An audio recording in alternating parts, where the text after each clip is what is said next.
మేషరాశి వారికి ఈ వారం అనుకూలంగా ఉందని చెప్పొచ్చు. వృత్తి ఉద్యోగాల పరంగా అనుకూలమైన పరిస్థితి గోచరిస్తోంది. విద్యార్థులకు ఈ వారం అనుకూలంగా ఉందని చెప్పొచ్చు.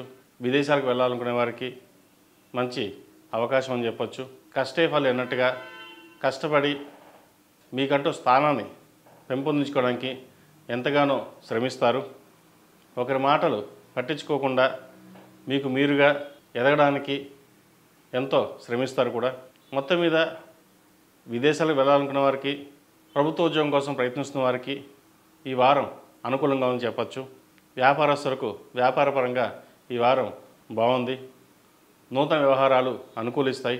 కొత్త ప్రాజెక్టులు ప్రారంభించాలనే కల నెరవేరుతుంది.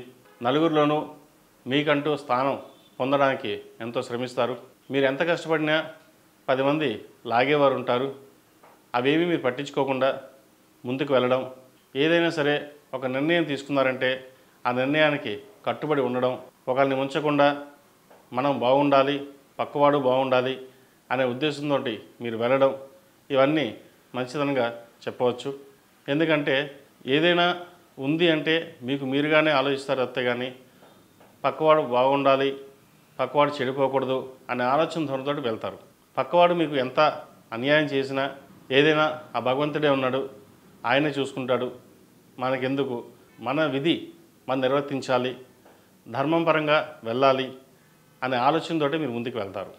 ఏదేమైనా భగవత్ సంకల్పం ఉంటుంది, ఆయనే చూసుకుంటారు అనే ఆలోచనతోటి ముందుకు సాగుతారు.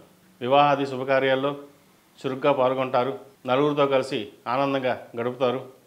విహారయాత్రలు, దైవ దర్శనాలు ఎక్కువగా చేసుకుంటారు. ఉద్యోగరీత్యా చిన్న ఏమైనా ఆటంకాలు ఉంటే ఈ వారం తొలగిపోతాయి. శత్రువులు కూడా మిత్రులుగా మారే పరిస్థితి గోచరిస్తోంది. అయితే శత్రువులు కదా చేర్చుకుందాం అనుకోకుండా మనం ఎంతలో ఉండాలో అంతలోనే ఉండాలని నిర్ణయించుకుంటారు. ఒకసారి దెబ్బతిన్నాము, ఇంకోసారి దెబ్బ తినకూడదు, ఏదైనా మన మంచికి అన్నట్టుగా అంటినట్టుగా ఉంటారు. ఇది ఒక అందుకు మంచిదే.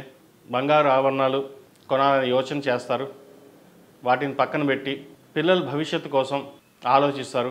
ధనం దాచాలన్నా వారి కోసమే ఎక్కువగా శ్రమిస్తారు కూడా. వారి అభివృద్ధి బాగుంటుంది, మంచి వృద్ధిలోకి వస్తారు. ఈ రాశిలో జన్మించిన స్త్రీలకు ఈ వారం మంచి ఫలితాలు గోచరిస్తున్నాయి. నలుగురిలోనూ పేరు ప్రఖ్యాత లభిస్తుంది. ఉద్యోగంలో ప్రమోషన్ లభిస్తుంది. వ్యాపారపరంగా కూడా వీరికి అనుకూలంగా ఉందని చెప్పవచ్చు.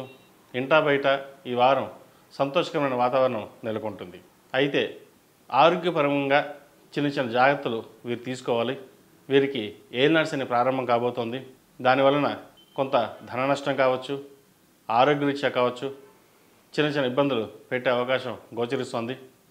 కాబట్టి వ్యాపారంలో కానీ ఉద్యోగంలో కానీ ధనం ఖర్చు పెట్టేటప్పుడు కానీ కొంత ఆచితూచి వ్యవహరించడం అనేది చెప్పదగినది. ఈ రాశివారు ఏలినాటి శనికి అఘోర పాశుపత హోమం చేయించడం, 8 శనివారాలు శనికి తైలాభిషేకం చేయించడం చెప్పదగిన విషయం. ప్రతిరోజు ప్రతినిత్యం ఓం నమఃశివాయ ఒత్తులతో దీపారాధన, అష్టములిక గుగ్గులతో ధూపం వేయండి. అలాగే ప్రతిరోజు ప్రతినిత్యం అష్టమూలిక తైలంతో దీపారాధన చేయడం ఎంతో శ్రేయస్కరం.